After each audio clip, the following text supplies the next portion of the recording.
Joining us now on the Deseret First Credit Union hotline is our good friend David Nixon, fresh off attending a wedding, but he did catch the BYU football game. I know that, even if he had to have it streaming on his phone in the line. I know he was watching. David, great to have you on the phone, man. Hey, always good to be on here. All right, let's just start with your immediate reaction to what you thought about BYU and Arizona. How would you sum up what the Cougars did against the Wildcats? So, as you mentioned, I had to DVR the game, and I went back to watching. It's funny. I guess it's like the pessimistic side of me from carryover PTSD from last year. But I was kind of waiting for BYU to kind of cough the game up. I was like, when is the turnover going to happen? When are you going to let a big deep bomb occur?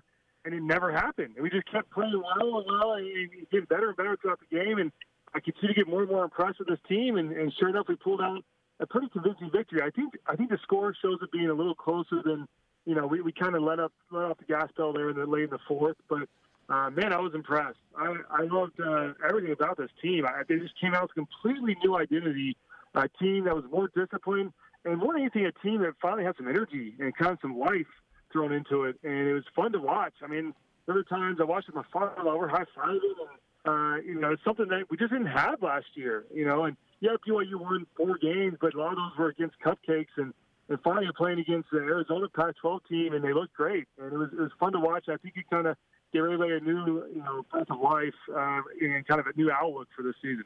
More high fives, the better. That's what I say.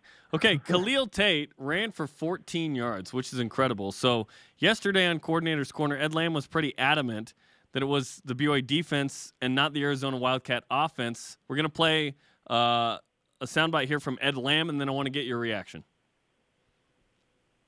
The impression that that their offensive coordinator for Arizona didn't try to run Khalil Tate is absurd, and somebody just needs to go back and watch the video. They ran more than 40 plays where he was designed to keep the ball, and every time you had Corbin standing there smiling at him, and then Zane or Shione, those guys can run too, and several of the times where he was able to kind of get an edge on Corbin, and against other teams had been able to turn that corner. Zane and Shione were, they're right there stride for stride with him.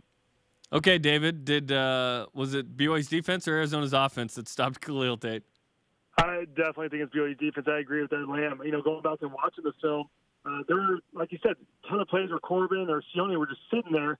And what that happens with that is the offensive coordinator looks at that. They've got guys up in the box, and they're looking down the field, and they see that, hey, they've got guys literally spying our quarterback. Sometimes 2 defensive players per player spying our guy, and so we've got to resort to something else. And so it kind of makes our offense coordinator decide to go elsewhere. And I think that's exactly what happened. Looking back, like I said, there were sometimes 2 spies for Khalil Tate, and that's why BYU held him to 14 yards rushing, 1.8 yards per carry. And I totally agree. It was a great game plan by BYU. Everyone knew that BYU tried to stop Khalil Tate, but I think how creative they got by kind of giving different spies and different looks is ultimately what kind of scared the offense coordinator for Arizona of trying to run them and do more RPOs and give them the option to run because they knew it would be taken away pretty quickly.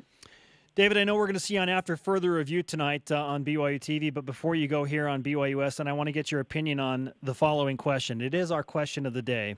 What if BYU starts 2-0 after beating Cal? Then what?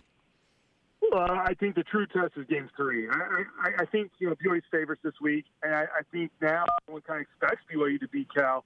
So my expectations stay about the same as they are already before the game. But obviously, if you can go on the road and beat a Wisconsin team, then the sky's the limit. But even then, that's you go on the road to Wisconsin, BYU, say they do lose, I go 2-1, come back home, get another good win, and then head to Washington. That Washington game will be kind of a telltale sign as well. So I don't think my expectations change a lot depending on what the result this weekend. Obviously, with the win, it doesn't change much. A loss kind of maybe brings us all back down to earth a little bit. But, hey, we're riding this high of how good this team looked. Offensive line dominated. It was fun to watch those guys. A lot of new faces that played really well.